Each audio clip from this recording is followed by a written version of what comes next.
paz. Então, continuando nosso estudo da Gênese e do fim dos tempos, quero ler o texto, continuar lendo o texto em Gênesis. E, continuando aqui, e a rua chamou a luz dia e as trevas chamou noite. Passaram-se tarde e manhã, esse foi o primeiro dia. Depois disse a rua, haja entre as águas um firmamento que separe águas de águas.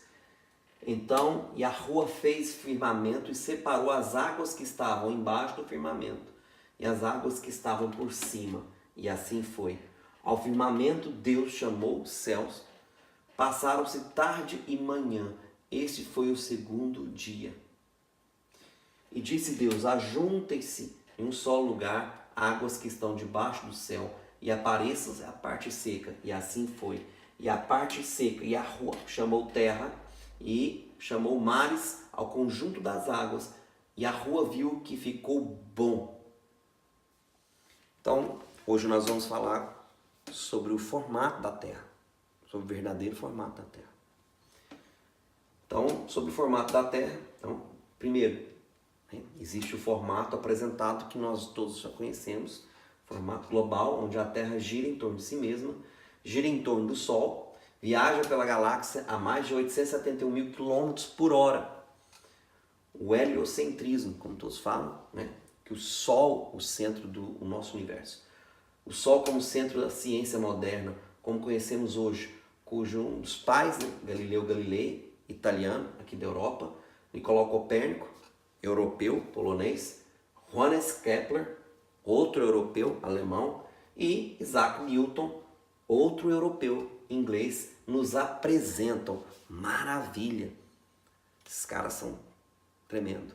Agora, o que é interessante, que a maior parte deles, pode-se dizer, estudiosos, pessoas de grande QI, mas a ciência que realmente eles dominavam era a filosofia.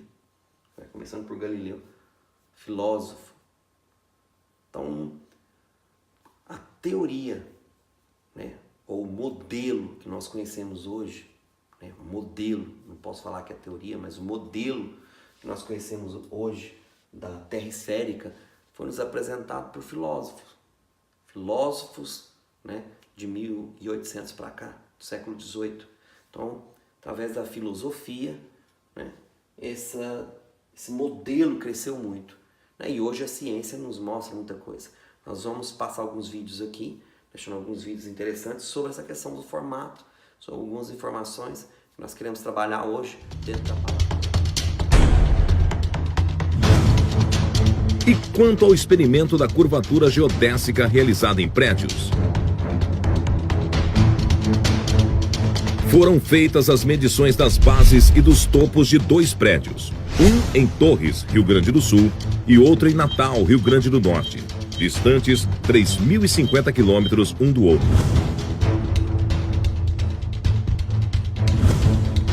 Conforme a teoria da Terra esférica, a distância das medições das bases devem ser diferentes das medições do topo, mesmo que em poucos metros. Porém, se as medidas forem iguais, isso demonstra que a Terra não possui curvatura. Relembrando a opinião dos engenheiros do INCRA antes do experimento. Que aí, provavelmente, haverá, em relação ao prolongamento dessa linha, digamos assim, perpendicular mesmo a essa linha de base, eu acredito que ela vai ser maior.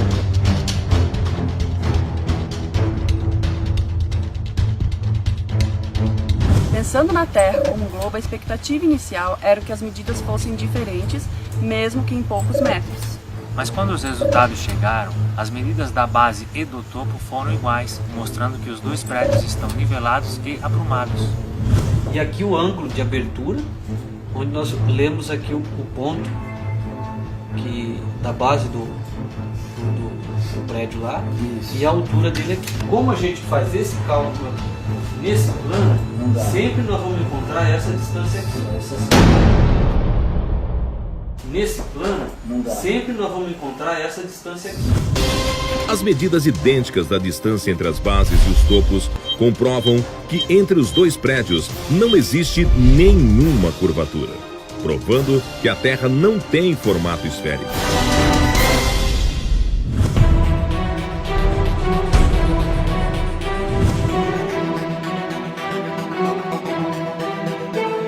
No experimento da curvatura geodésica na água, foram obtidos 3 pontos com GPS de alta precisão na represa de Três Marias, em Minas Gerais, cuja extensão ultrapassa os 70 mil metros.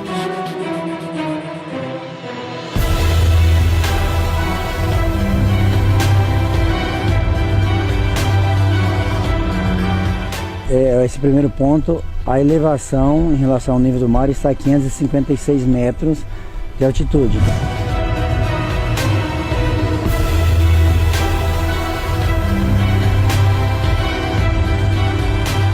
O segundo ponto também apresentou o mesmo resultado, 556 metros de altitude.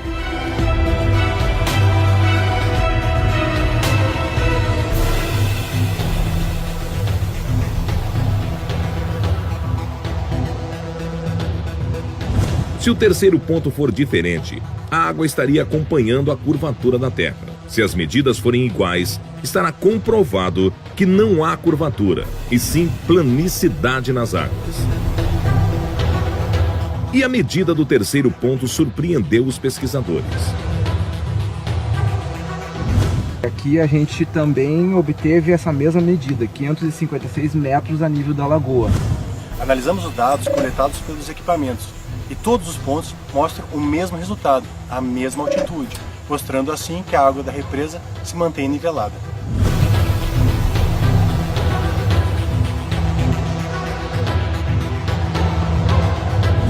Estes dados derrubam a teoria da Terra esférica, porque segundo essa teoria, as águas deveriam acompanhar a curvatura da Terra.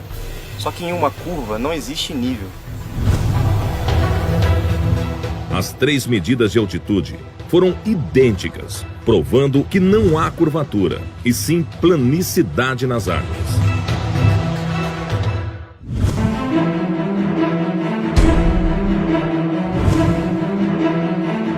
E qual o resultado do experimento? Então, quero trabalhar esse formato da Terra que a Bíblia nos apresenta. Não sou eu que estou falando. Esse aqui é o formato, né, antigo hebreu, né, da concepção do universo. Então, eis aqui, não sei se dá para ver aí. Então, o formato da Terra segundo a concepção antiga hebreia. Ok? Vamos lá para o texto de Gênesis. Então, diz Deus lá que haja separação entre águas e águas. Então, existe um formato apresentado pelos anciãos hebreus. Que águas são essas acima da Terra? Ou são águas ou são nuvens? É uma pergunta. Quer dizer, será que é água? Será que é nuvem? Né? Porque a gente aprende no modelo da Terra esférica que essas águas que estão, né, acima de nós são as nuvens e tal. Então vamos saber se é mesmo? Em Gênesis 1, 6 e 10, a palavra água aqui é mahim.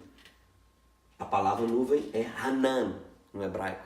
São duas palavras diferentes. Só que quando ele fala haja separação entre águas e águas, a palavra usada é mahim. E tudo que tem prefixo him é plural. Ok? Prefixo him, plural. Então, águas e águas, é a mesma palavra. Mahim, mahim. Então, não são nuvens, porque a Bíblia nos fala que são águas. Começamos o primeiro ponto. Segundo ponto. Terceiro ponto. Quarto ponto, aliás. Quarto ponto. O que é o firmamento? Uma pergunta. Existem duas palavras aqui no hebraico, ok? Nesse texto. Shamarim, no plural, que significa céus.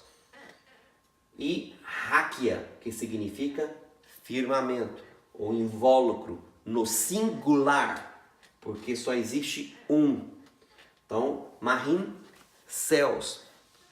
Pastor, o que você está falando? Que os céus não é o firmamento é os céus? Presta atenção.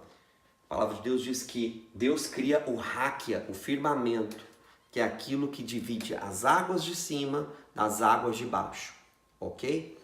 E ele chama o firmamento de Shamarim, ele dá um nome para o Háquia. E o nome que ele dá para o firmamento é céus, porque é aquilo que nós daqui, olhando, vimos, os céus, ok? A mesma coisa ele faz com a luz e a mesma coisa ele faz com as trevas.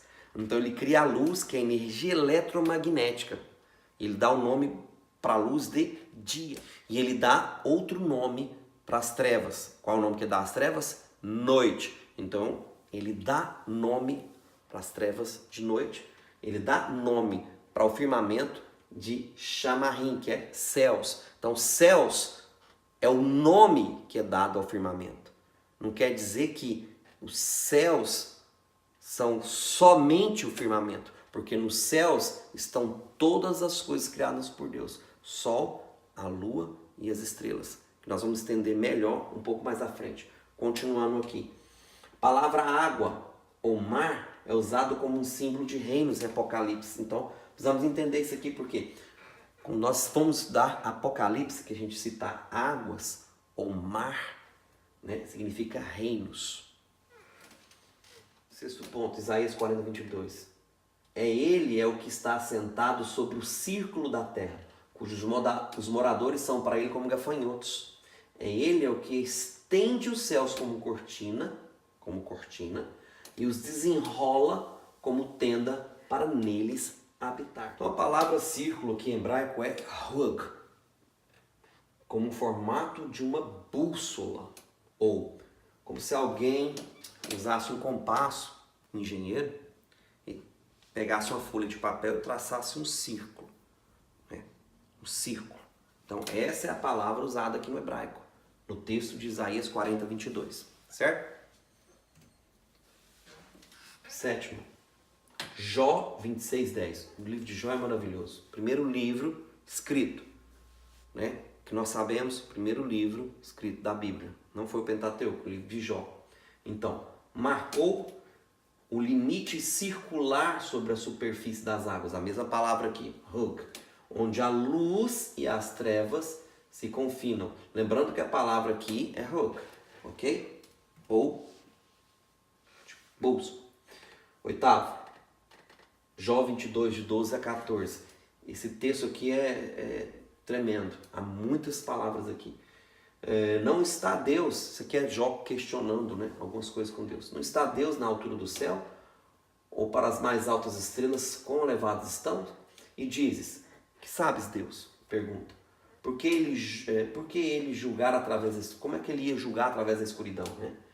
Grossas nuvens o encobrem, de modo que não pode ver, e ele passeia em volta da abóboda do céu. Então aqui a palavra abóboda do céu, né, é a mesma palavra lá em Bereshit, no começo em Gênesis 1, que é Háquia do singular, ou um único firmamento, ou seja, o invólucro, ou abóboda, a palavra usada aqui em Jó. Avançando. Nono, Provérbios 8. Provérbios 8, um texto que eu gosto muito, porque ele fala da personificação da sabedoria, né? Sabedoria como uma persona, como uma pessoa. Provérbios 8, 27 e 29. Nesse texto aqui, falando sobre a sabedoria, nós encontramos todas as palavras que estão lá em Gênesis 1, no começo da criação, né? Olha isso. Quando ele preparava os céus, aí estava eu, falando a sabedoria falando. Quando traçava o hug, o círculo da terra, sobre a face do abismo, a palavra abismo aqui no hebraico também é águas, primordial. Quando estabelecia o firmamento, Háquia, em cima. Quando se firmava as fontes do abismo, também é traduzido como águas. Quando se fixava o mar nos seus termos para que as águas, Marim, né, não traspassassem o seu manto, para que as águas não ultrapassassem o seu manto, né? Quando traçava os fundamentos da terra. Então aqui todas as palavras, Hog, círculo, abismos, Marim, água, Háquia, firmamento. Esse texto sobre a sabedoria de Salomão é poderoso, né? Um dos homens mais sábios depois do nosso Senhor Yeshua, que pisou na terra. Ok? Avançando aqui.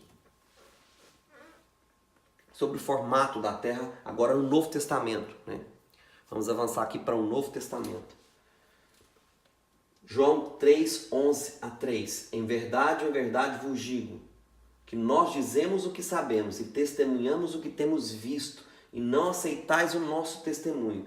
Se eu vos falei de coisas terrestres e vocês não creem, como vocês crerão se eu vos falar das espirituais? Ora, ninguém, isso aqui é Jesus falando, ok? Jesus falando, ninguém subiu ao céu, senão aquele que do céu desceu, o Filho do Homem. Filho do Homem. Olha esse texto aqui, Jesus falando para um mestre em Israel, para Nicodemos. Nicodemos, na calada da noite, porque não queria ser visto por ninguém, né? Procura o mestre porque ele percebeu a autoridade em Yeshua. Ele percebeu a autoridade do nosso Senhor. E ele vai para poder ter esse contato com essa autoridade. Porque ele via que ele não falava como os outros, mas ele falava como quem possuía autoridade. E é interessante que aqui ele fala para Nicodemos algumas verdades. Ele fala, se você não nascer de novo, se você não sofrer um novo nascimento, né, você não vai poder entrar no reino. Você não vai poder entrar no reino. Olha que interessante. E ele fala o seguinte, ele fala assim, mas Senhor, como é que é isso, nascer de novo? Eu vou ter que voltar para o ventre da minha mãe, né? Já sendo velho e nascer de novo? Não estou conseguindo entender isso. Ele fala assim, não. Aquele que é nascido da carne é carne, aquele que é nascido do Espírito é Espírito. E o vento, o ruá de Deus, sopra onde quer. Você ouve a sua voz. Você não sabe de onde vem, nem para onde vai. Assim é todo que é nascido do ruá, do Espírito. Olha que poderoso isso. E ele começa a falar algumas coisas aqui interessantes, porque ele fala, verdade, né? Nós dizemos o que sabemos, eu testemunho aquilo que eu sei, porque eu sou, eu vivo, eu era, eu sou e eu sempre serei. O alfa e o ômega. Então Jesus está falando isso aqui. E eu testemunho daquilo que tem visto, e você não aceita o nosso testemunho. Porque se eu vos falo de coisas terrenas ou terrestres, né, você não crê, coisas da terra, você não crê, como é que você quer saber das coisas espirituais? Você não vai saber porque você precisa nascer de novo. Você precisa ter uma experiência de um novo nascimento, de entender as coisas espirituais. Porque carnais discernem coisas carnais e espirituais discernem coisas espirituais. E Jesus estava falando de coisas carnais e ele não podia compreender nem coisas carnais. Como é que ele ia compreender coisas do céu? E olha que interessante, ele fala fechando aqui algo poderoso. E nós vamos deixar aqui alguns vídeos, colocar alguns vídeos aqui sobre essa questão. Ninguém subiu ao céu, senão aquele que de lá desceu. E permanece assim até hoje. Ninguém subiu ao céu. O homem não tem poder de mandar ninguém ao céu. O homem não tem essa autorização. Já tenta-se isso desde a época de Nimrod. Desde a época da Torre de Babel, o homem tenta subir aos céus. Isso é uma síndrome luciferiana, uma síndrome de Lúcifer. Ei, eu subirei ao céu e serei semelhante ao Altíssimo. O homem até hoje tenta subir aos céus, falando através de mentiras que mandou o homem para a lua, engano. Você acha que o mundo é bonzinho? O mundo não é bonzinho. Jesus fez uma oração em João 17, diz, Pai, não peço que os tire do mundo, mas que os livre do mal que o mundo pode gerar em nós. Então essa falsa ciência que eu li no vídeo passado, se você não assistiu o vídeo passado, aconselho você a assistir sobre o vídeo passado que fala sobre essa luz. Lá Paulo aconselha Timóteo a não ser enganado por essa falsamente chamada ciência. Não seja como aqueles crentes que são levados por qualquer vento de doutrina. Seja como os bereanos, como Paulo fala, os de Bereia. Pare para perguntar, pare para pesquisar. Quer dizer que ciência é tudo que pode ser provado no nosso mundo físico. Se nós conseguimos reproduzir, aqui dentro mesmo da nossa casa, alguns experimentos simples que você pode fazer, isso é ciência, porque são coisas que existem e podem ser reproduzidas. Aquilo que são teorias, divagações, coisas que são filosóficas, isso não é ciência. Isso não é ciência. Isso não é a verdadeira ciência. A verdadeira ciência, ela tem o poder criativo de Deus. Cria do nada vem a existência. Isso é ciência. E é aquilo que existe porque Deus criou, do nada veio. E aquilo que você não vê, esse ar e tudo que você não consegue tocar, mas você consegue fazer experimentos científicos com tudo que existe hoje no planeta. Aí pessoas vêm dizer que o homem foi à lua. Jesus falou que não foi e nunca vai, porque ninguém subiu aos céus e ninguém subirá, a não ser naquele dia, onde ele virá recolher no seu celeiro, no dia da colheita, o trigo e o joio ser cortado para ser queimado. This is the spacecraft that's going to take humans to explore the solar system. It's the next big step for NASA in exploration. Called the Orion Multipurpose Crew Vehicle, or MPCV, this next-generation spacecraft will enable America to explore beyond low Earth orbit. 2. As we get further away from Earth, we'll pass through the Van Allen belts, an area of dangerous radiation. But Orion has protection. Shielding will be put to the test as the vehicle cuts through the waves of radiation. Sensors aboard will record radiation levels for scientists to study. We must solve these challenges before we send people through this region of space. 3. Plan that NASA has is to build a rocket called SLS, which is a heavy lift rocket. It's something that is much bigger than what we have today, and it will be able to launch the Orion capsule with humans on board, as well as landers or other components to destinations beyond Earth orbit. Right now, we only can fly in Earth orbit. That's the farthest that we can go. And right now, we only can fly in Earth orbit. That's the farthest that we can go. 4. The kinds of technologies that we're testing out on Space Station are definitely helping us with our goals of going beyond low Earth orbit. 5. Early in the next decade, a set of crewed flights will test and prove the systems required for exploration beyond low Earth orbit. Concluindo essa segunda parte do estudo do formato do modelo da Terra que eu apresentei aqui para vocês conforme a palavra de Deus nos mostra. Eu quero ler esse texto aqui de Salmo 19, que é um texto poderosíssimo. Isso aqui é um modelo aproximado daquilo que nós temos hoje. É interessante que esse modelo bate com o mapa da ONU, né? E também da Organização Mundial de Saúde, a OMS.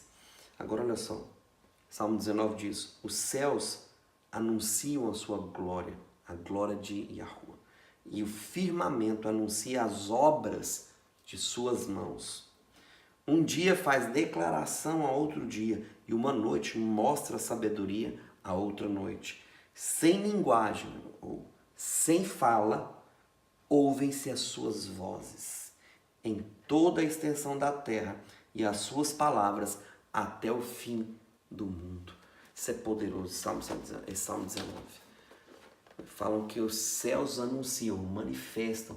Quando você olha para os céus, e a partir de hoje faça isso, quando você olhar para os céus, você vai ver os céus anunciarem, gritarem, clamarem a glória de Deus.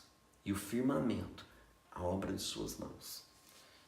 Muitas vezes eu saio hoje pela manhã para fazer uma caminhada, para ir em algum determinado lugar, e eu olho para os céus e agradeço a Deus todos os dias. Senhor, Tu estás assentado no alto sublime trono sobre nós. E eu sei que ninguém subiu aos céus, senão aquele, o Senhor Yeshua, que de lá desceu. Isso é poderoso.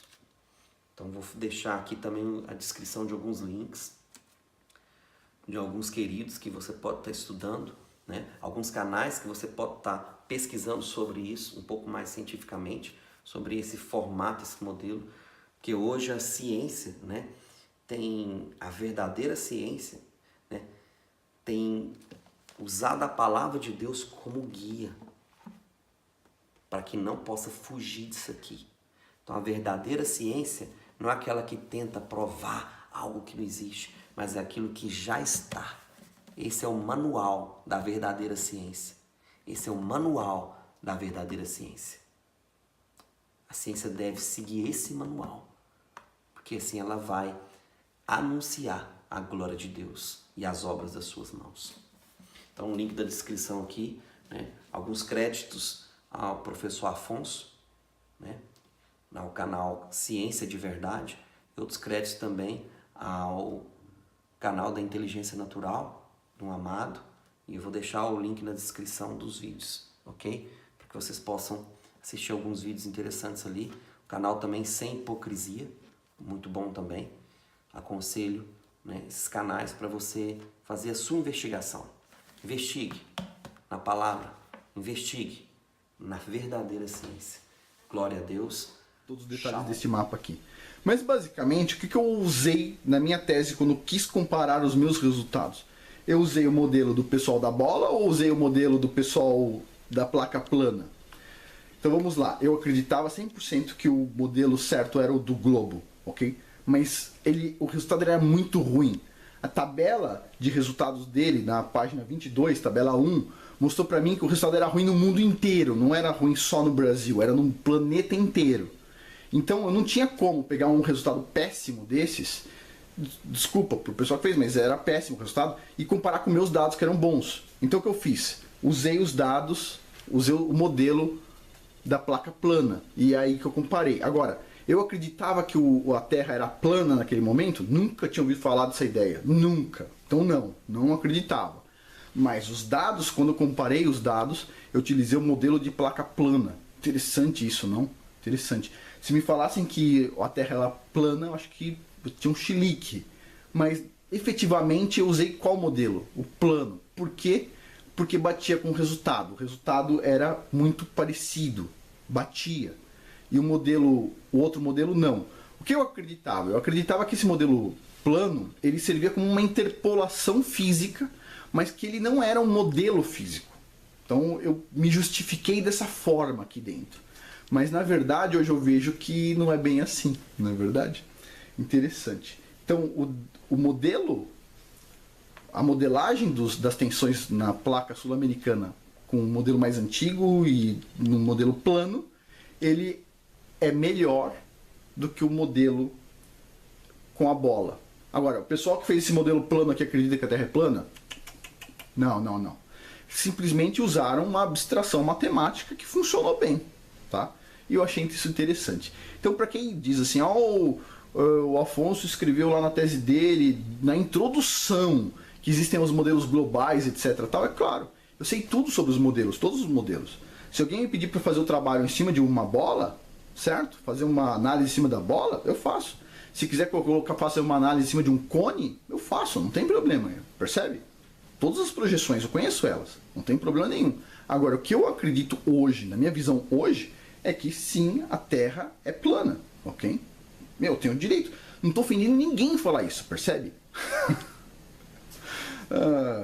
É por isso que depois da exploração do Almirante Byrd, que com suas viagens revelou um local desconhecido da cadeia do gelo antártico, surgiu um tratado internacional que fechou este local para qualquer acesso.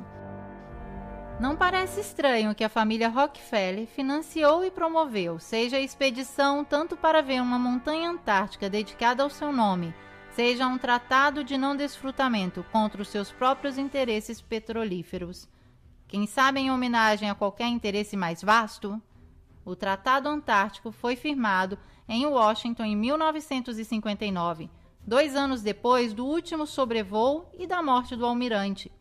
Hoje, com apoio de 48 nações, o tratado veta a atividade militar no continente de gelo, mas as pessoas e maquinários militares podem ser usados para procura científica ou qualquer outro escopo pacífico.